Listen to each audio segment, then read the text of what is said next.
Have you always been able to get away from guys like what we've seen, or you've done some double moves that, I mean, for a rookie just coming in and leaving guys how you have, it's really jumped out.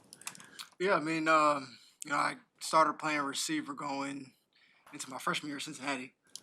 So played running back all the way through high school, and then like I said, transitioned to receiver. And so, um, from there, I probably give a lot of credit to my coach. That was their receivers coach, Mike Brown. He helped me a lot as far as just kind of just filling defenders and things of that nature, and just kind of being a route runner. He's real hard on me, just as not being perfect. And so, um, I mean, I guess kind of transferred there from being a running back. I love being elusive. One of my favorite players growing up to watch was Gale Sayers, and I just loved how elusive he was. And so, kind of trying to take that style of just kind of being shifty, kind of being able to make people think one thing and move them without even touching them. I kind of take pride in and love to do. You're young for referencing Gale Sayers. Where does that come from? It comes from my dad, really. He started showing me video clips of just older players when I was about 8 years old. And the guy that really stood out to me was Gale Sayers. I've seen him against the 49ers, I think, when he had the 6 touchdowns. And just watching him, just the way he moved, it was just so unique.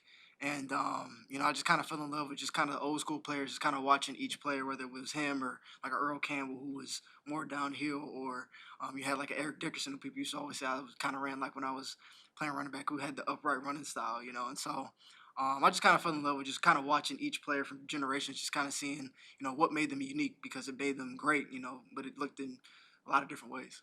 You talked a lot about the different receivers that you've kind of molded your style off of. What have you taken from DJ Moore since you've been teammates with him? And are you somebody who asks him questions or goes to him about different things in technique or routes? How do you approach that? Yeah, I mean, one thing about DJ, he's just so in control of just what's going on around him. You could tell like he knows when to tempo himself, when to speed up. He's just kind of one step ahead of everything. He kind of sees things before it happens.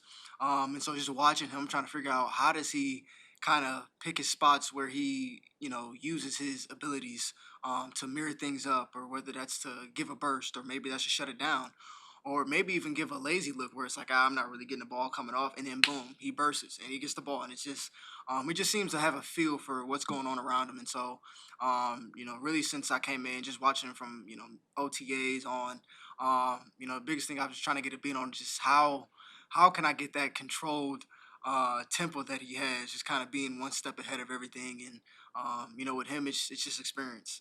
And that's one thing you can't teach. You can't teach experience. And he just runs, and his routes are just like he's been doing it for a while. So yeah.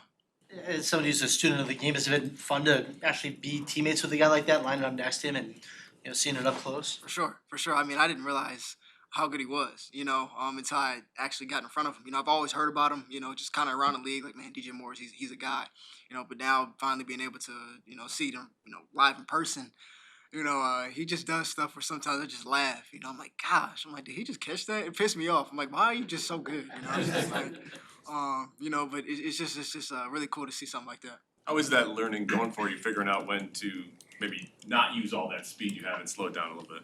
Yeah, no, it's going good. Just kind of a lot of kind of my breakdown routes and things of that nature, where I got to kind of snap up. Just really allowing DBs to kind of feel my pressure, especially on things where I know that I'm about to stop. The biggest thing I think with those is just kind of really having them feel that extra burst, that gear, to where they're in kind of, catch up mode. So I can really snap it down. And I think I've done a great job over the past couple, weeks being able to do that and kind of use that, burst of speed to give DBs just a little bit of different tempo. Because like I said before, it's all about acting. And if you can make things look the same, and sometimes you may not even be technically sprinting, but if you can make it look like you're sprinting and then snap it off or change direction, it makes it hard on the DB. How conscious are you of where you are in the pecking order in practice? Like, what kind of opportunities you're getting, how many first-team reps you're getting, how many times you're on the field with Justin Fields, and all the things that might indicate what kind of opportunity you'll get to make an impact in the regular season? Yeah, I mean, to be honest, I haven't really kind of paid attention too much to that of like, man, who's quarterback or who's, how many reps have I taken with the first or second, third team or whatever. Because at the end of the day, right now, I'm just trying to continue to learn, the offense make sure I know what I'm doing, being assignment sharp, and those things. Because I think once I figure those things out, I can play a lot faster and make plays. And when I am in there with Justin, then I try to make the best of my opportunities. And same with all the other quarterbacks. No matter who's back there, at the end of the day, somebody's gonna look bad on one play, and somebody's gonna look good. And I try to make it so I can look the best on that play. How excited are you for Saturday? Oh, very.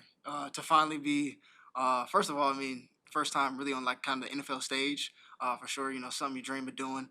I've tried not to think about it, if I'm being honest with you, because I get kind of jittery, when I think about it. But I'm trying to continue to take each day at a time. We still got I think we have practice tomorrow. We got like a walkthrough tomorrow. So just trying to really focus on just the next day. And then when that time comes, I'll be ready. But it's going to be fun to finally go against somebody that's not your, own teammates and, go against another team. So I'm pretty excited. How much time do you expect to see Saturday in the game? I'm not sure, honestly. They haven't really told me anything. I'm just kind of, hey, Scott, get in there. Hey, Scott, come out, So that's just kind of how I'm just operating. Anything specific you want to show in the game? That I know what I'm doing. That's the main thing.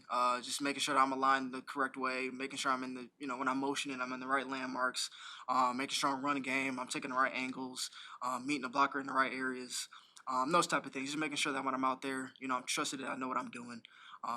So those things, that's all preparation things, just knowing the playbook inside and out, so you're ready. Will you give yourself a moment Saturday morning to just feel those jitters, soak it in, and give yourself that personal satisfaction of knowing you're on the stage? Yeah, no, for sure. You just gave me goosebumps right there, just talking about it. Yeah, for sure. I just like to, sit back and smell the roses, so to speak. And, I try not to take this for granted that, I'm in the position that I'm in, and it's very humbling because I know so many people that, would love to be in the position that I am right now. So I honestly just take it all with gratitude. And so I know for sure when that time comes, I'm going to definitely be antsy and jittery. But at the end of the day, I'm just also humbled as well to be there. Has trying to emulate DJ been the most challenging part of camp so far, or what has been that you've encountered? Yeah, I wouldn't say necessarily I'm trying to emulate DJ, so to speak. Trying to see a good way I can put it. I guess I'm just trying to take little tidbits of kind of what he does. Of just trying to figure out, okay, how does he read defenses? When he comes off the ball, how does him coming off the ball, how does that affect the DB? Whether that's a tempo coming off the ball hard, or maybe that's just more of a lackadaisical, or kind of tempo down, maybe it's a run play or whatever. Just kind of that change of pace that he plays with. To be able to kind of read and know when he's getting the ball. I think those are the type of things. Just kind of knowing when you're getting the ball and knowing kind of where to find the soft spots in the defense. So I think that's the biggest thing. And, to kind of get your second part, here at the NFL, it's a lot more disguises, coverages. It's a lot more different things, that you have to, look out and see. So that's also been another thing that on top of just knowing alignments and assignments and things of that nature, once you get those things down, it's like you got to look up like, all right, now what's going on in front of me? And so those are just all the processes that, you kind of go through. And that's also been, another learning curve for me, is just kind of really being able to use my eyes and see like, okay, is it cover 2? Is it cover 1? What is the nickel doing? What's the safety doing? Those type of things. Dependability is such a big factor for someone like you. The quarterbacks say be where you're supposed to be, when you're supposed to be there, and also avoiding drops. As far as being dependable in those two facets, where are you right now? How confident are you that you'll be able to be that guy? And is that part of the developmental thing as well? Yeah, no, I think it's definitely, definitely part of the developmental period of just continuing to grow. You just, like I said, just knowing the assignments and alignments, being where you're supposed to be. I think I had one route yesterday. I had like a corner route of some sort, and they played like a zone coverage. And I came out of it. I was on the field with Justin at the time. I came out of it, and I want to say I came out kind of too high. And on one of those, he was like, hey, more so just settle down. And he was like, I understand too, like, still learning, getting that together, but, just being able to use your eyes and just kind of see what's going on in front of you so you can find those soft windows and zones to just take your, game to the next level. So that's all just a part of just learning the different plays, learning what the landmarks are, because we have so many different routes and conversions and things that change based off of coverage. So, those things are just, again, part of the learning curve. But the biggest thing is just coming in each day and learning from the last day and just hoping that you can continue to get better and do your assignments. What about the drops part of it? Are you comfortable with how you've been in camp as far as? Yeah, I had a rough patch for maybe, day or two. I think that's just part of the game. No one's perfect. It's just part of just growing. No one's ever perfect in practice, and that's where you want to make those drops is in practice. But no, I mean it'll come back to you. At the end of the day, you play football, catch the ball, and it's never overthink it. I'll put it that way. So yeah. Have you gotten better at just getting, you have some play that's a disappointment for you, drop whatever, and just moving on to the next? Is that something you like worked on consciously, like I'm gonna just let this go quicker? Oh, for sure. I think I hark back to my track background with that. So growing up, I used to run track. I started when I was maybe 5, 6, ran track for a while. And one thing I learned there is first thing is your emotions. Learning how to control your emotions. You don't want to be too antsy. You don't want to be too hyped up, because you may jump the start. You may pull a hamstring, those type of things. So I've really learned to be in tune with myself and with my body, just with my thoughts, and just really being calm. I'm not the type of person before a game that really likes to get hyped up. I like to be kind of mellow and kind of be even keel because I feel like after the first kind of couple snaps, that high that you get kind of just goes back down. And so for me, I just try to stay even keeled, and then harping back on the track, you'll have 3 or 4 events in a day to where you go and run the 100-meter dash. You may not do so great. You may be pissed at yourself and like, man, I didn't do too great. But 30 minutes later, you got to go run the 200-meter dash. Maybe you don't do great in that race. Okay, well then you got to turn back around. You got to run a 400-meter dash, and maybe you do great. So I think I've really learned how to just kind of dust it off, move on to the next, and just keep working. Because at the end of the day, that's what you can control. The outcome may not be what you want, but at the end of the day, something that Luke Fickle used to harp on when I was at Cincinnati was your effort and your attitude. And I think those are the 2 things that will continue to carry me and that I try to use day in and day out. The injury, but apart from that, what was your mindset in the offseason coming into this season? You'd had the big success your rookie year of making it as an undrafted free agent. Did you think about what would be next for you? I think just continue to grow as a player, continue to get better in a lot of areas, continue to build what we have around here, and get better as a player, linebacker unit, defense team, and win games and help this team win as many games as possible. Do you feel established, or do you feel like that I'm still going to have to defend my spot here? There's still going to be people coming in. I think in this league you got to prove yourself every time, and every time that you go out there, and it's the NFL. Everyone's good, and I think that no matter who you are, you always got to prove what type of player you are and who you are as an individual. At the risk of asking a broad question, what did preseason games last year do for your life and for your career in terms of taking a step? They were huge, obviously. Just going in there in the second half against Kansas City last year and making an impact, I don't know. The preseason games mean so much to so many people, and I know firsthand, and I appreciate it when like guys come up and just ask me, what was your mindset going into it and stuff like that, and I'm just, because it's a real opportunity for a lot of people, and I was a good example, I guess, of that, and so I know how important preseason is and how important it is for, so many guys around the league.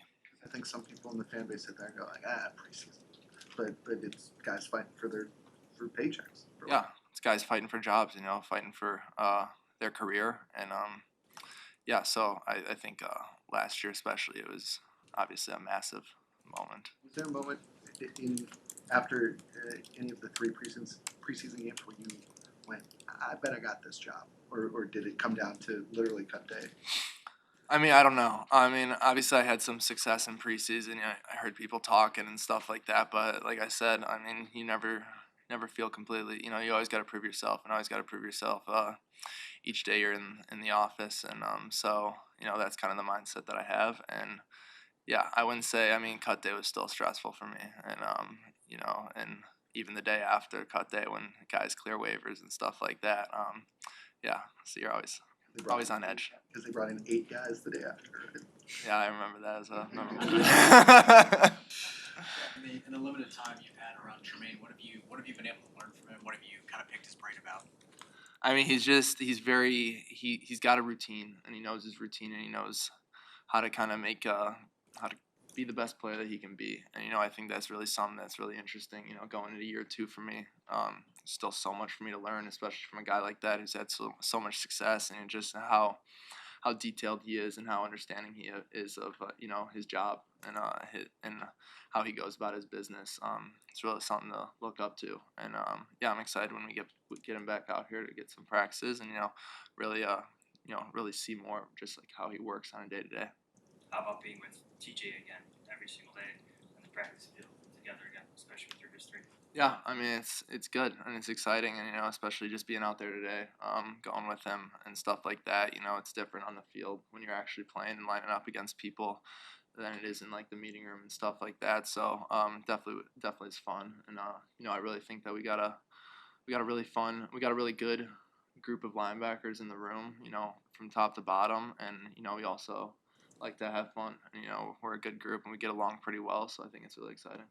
You had your kind of choice of places to go after you went undrafted. Do you ever think about how vital it's been for you to come in here and learn from Roquan and now Tremaine? Like, you've had a pretty good group of guys to learn from as an undrafted rookie.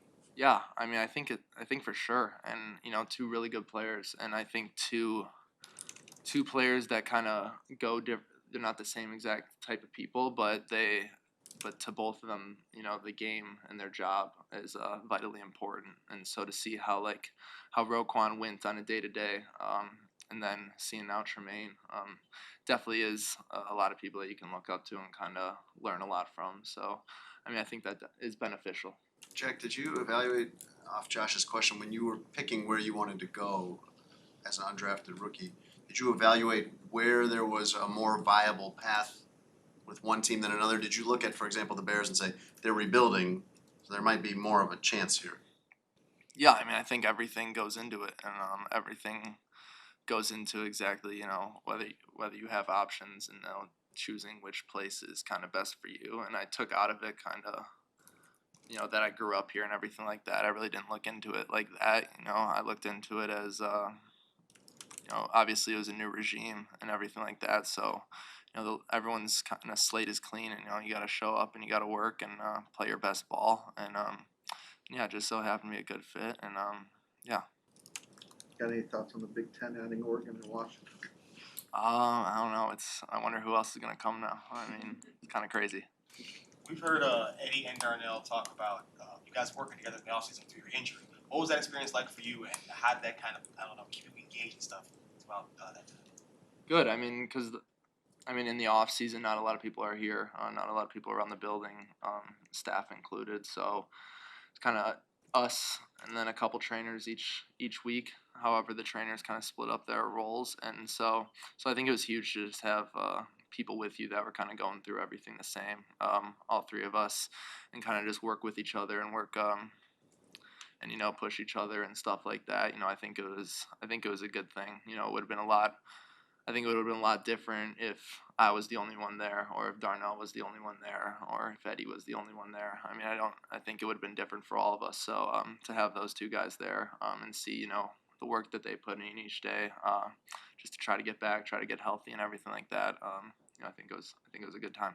How has it felt for you coming back? Have you felt like you've kind of picked up where you left off? Has it been a little bit of a ramp up just because of the injury and stuff? Yeah, I mean, obviously it's been a ramp up, and especially, coming back, and then I was out a couple days. It's just a ramp up. It feels like that, but it feels like, I'm not still like picking it up a little bit, getting back into it, but at the same time it feels like similar to, I understand what I'm doing. I know what I'm doing. I know where I can make plays and stuff like that. So I think it's a little bit of a ramp up, but I feel like the same player. What has stood out to you about Noah, and what kind of player he is? I mean, he's a physical player and a smart player as well. And and I think that's one of the big things, especially coming in as a rookie, is just understanding what you're doing on each play. And he's picked it up pretty fast too. And so it's exciting to see him go about it. And excited to see kind of everyone work together, and everyone just make the room as best as we can. Push each other and help each other. And it's been exciting to see. TJ, where do you think the offense is right now as far as just overall execution? Yeah, I think overall, I think we're looking pretty good. Just going out there and moving the ball on base downs. Third down, we continuing to grow and continue to make strides at that point of the offense. In the red zone, we've been doing a really good job. It's just tougher in the red zone when it's not like a quarterback could be a live period. You can go out there, run around, and make plays and things like that. But overall, the execution's been at a high level, and it's been really good. PJ, what do you like about Luke Getsy's offense? What is it that kind of intrigues you? Yeah, just the different aspects of having the vertical concepts along with the short concepts and just being able to get the different things. You know, we have so many different motions and looks and there's so much that you have to grasp as a quarterback that you sit there, you have to study, you have to put plays together. So which is a good thing because now you ain't always stuck in one play. You know what I'm saying? So you being able to have the opportunity to get out of a bad play into a good play, that's the best thing you can have in offense. PJ, you've played a lot of preseason games in your time in the league. When you think back to the first time on the field in 2017, what strikes you? What's running through your head? Just the nerves going out there early in the first preseason game against Detroit in 2017. It was just the nerves. It wasn't like my first time. It didn't feel like my first time going out there playing football as like a kid and enjoying it. It was just looked like a bunch of stuff just going on defensively, guys moving around. So, you know, as you get older, the game slows down for you. So I'm looking forward to Saturday and going out there and just executing and going out there and moving the ball and having a good offense. When you think back to that first time and you consider kind of being an undrafted guy trying to prove yourself, how do you process and explain kind of that sense of pressure that you feel? Yeah, I mean, we're going into it as being undrafted, everything you do is going to be to go out there and try to make the team, you know, so sometimes you try to do a little too much. And you just got to play within the game, play within yourself, and just go out there and try to execute all the right plays that they call. And you see bad looks, you see looks that you don't think that you can need to get out of. You need to check out of it, you know. So for me, it's just to slow down, slow my brain down, and just go out there and try to execute at a high level. So what do you want to get out of the preseason now? Just to grow with my teammates for the most part. To grow with my teammates and just to go out there and try to be smooth and execute, move the ball, and put points on the board. You know, just give us the opportunity to go out there and make plays, give those guys an opportunity to make plays and put the ball in their hands and show what they can do as well. Are you comfortable that you could jump in right now if need be, like regular season game that you have the offense down? Yeah, absolutely. You know, it's always gonna be tough during camp because you get so many different installs but when you get into a season, you break down a game plan and you break down what you're looking at defensively every day. You can go out there and execute at a high level. That's really the key to it, is going out there and executing and not overdoing it. You know, doing your job and doing what's right for the team. PJ, you've obviously known DJ for a little while. Mm-hmm. Is there anything special about this offense, whether it's connection with Justin or the Luke Getsy scheme that you've seen that? I think it's both. Yeah, and I think it's both. It's a similar system, similar scheme. But for him and Luke just being on the same page of where he want him to line up and the different places you could put him. You know, you could put him inside the inside receiver. You could put him on the outside. You could line him up. You can line him up anywhere in the field. You know, in this offense, and we can do some good things. But you can just see the connection with him and Justin just growing, and I'm happy to see it. And I'm just out there to continue to push it. You know, just give Justin the confidence in him to just go out there. When you see two, you can just put the ball around him. He'll go out there and make a play for you. What stands out to you about Justin Fields now, or when you watched him in the just his composure, his poise, just seeing how he take control of this offense, and you know he's out there, he's doing the right things, making the right checks and making the right calls, and most impressive thing to me is the protections. You know, they put a lot on us for protections, so for him to just go out there and execute at a high level, making sure he's protected a lot and he ain't getting no free runners at him, that's the most important thing. Would you call DJ a quarterback's best friend? Yeah, absolutely. He's one of those guys that you got to find out there on the football field when you if a play call for him, you know, and he's partially covered, you can still give him an opportunity to go make that play. But you just got to have that guy. He's a football player to me, you know what I'm saying? You get a lot of guys that's just receivers or just running backs. When you get a guy that's a football player that understands the ins and outs of everything that's going on the field and that can understand coverages, zones, and man, and technique and leverage, that's the best thing you can have as a quarterback from a receiver. PJ, were you surprised at how quickly Justin and DJ got that chemistry, or did you have a similar experience back in Carolina? I'm not surprised at all. I'm not surprised. He's a easy target to throw to. But you just gotta put the ball around him. That's something I really stand on. Just putting the ball around him and letting him just go out there and make plays. You can throw a high, throw a low. He gonna go out there and make a play for you. You had a front row seat last year to see Deontay Yeah. seize his opportunity. What left an impression on you when you got in the second half of last year? Yeah, big foreman. Defoe is he a monster, man. Just to go out there and do what he did from week 6 to 17, it was just unbelievable to see him go out there and battle week after week after week, knowing we're gonna run the ball. We get 7, 8-man boxes, and he's just going out there breaking 9, 10 yard, 11-yard runs. And then when he get the ones that pop, they're gonna go for about 50, 60 from him. So just to see him go out there and just still have that same hunger, that same drive to go out there and still he's competing at a high level. He's playing fast, and you could just see just small things. He missed the protection today, but in his mind, he knew he was wrong. So for him to just go out there and take that personal and know that he need to fix that rep that's something you want to see in your backs. Just having the care and the want to and the will to do it.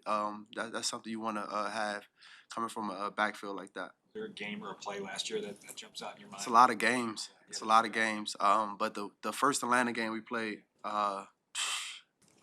that guy was in a different zone the whole game.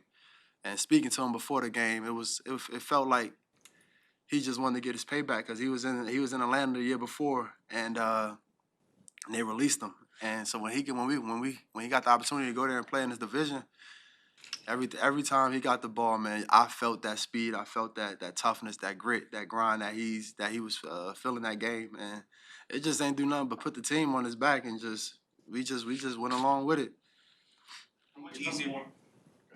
How much easier has having Deontay and DJ been for your transition? Yeah, absolutely. It's been very easy, but I'm a team guy at the end of the day. I've been around those guys, but I've also known other guys around this building. So which is huge. Played with some guys in Indy. So for me, it's just to continue to grow and build connections with everybody on the team. I know those guys from Carolina, but there's other guys on this team that's important as well, and that I'm building friendships with that's gonna last forever.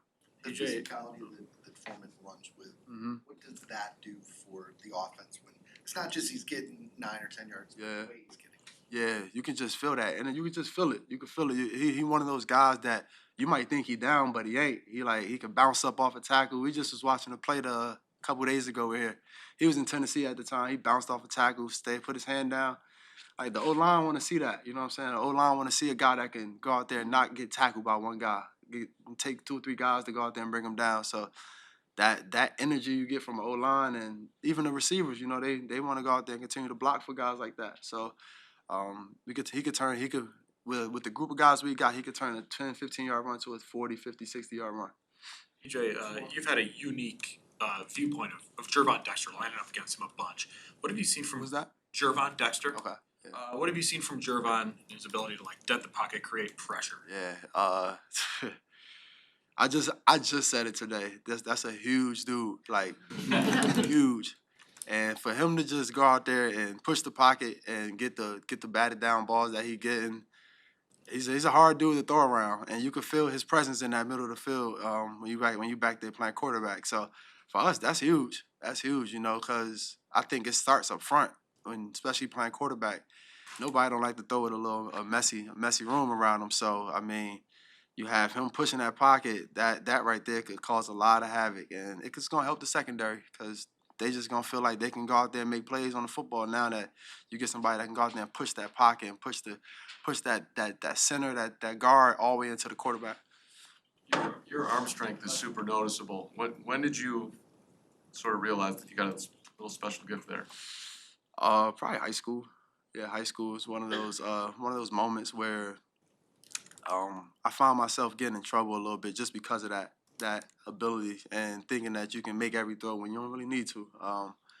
But I've grown as a player, and just since my first time ever being in the league and even the XFL trip, just being able to try to protect the football. You can't win games without protecting the football. But for me, it's just trying to continue to build off of my arm strength that I already have. Just continue to work, strengthen my core, just all the small things that that takes place that nobody really talks about. Everybody thinks the arm strength is a lot to do with your balance, your base, and your core when you're playing quarterback.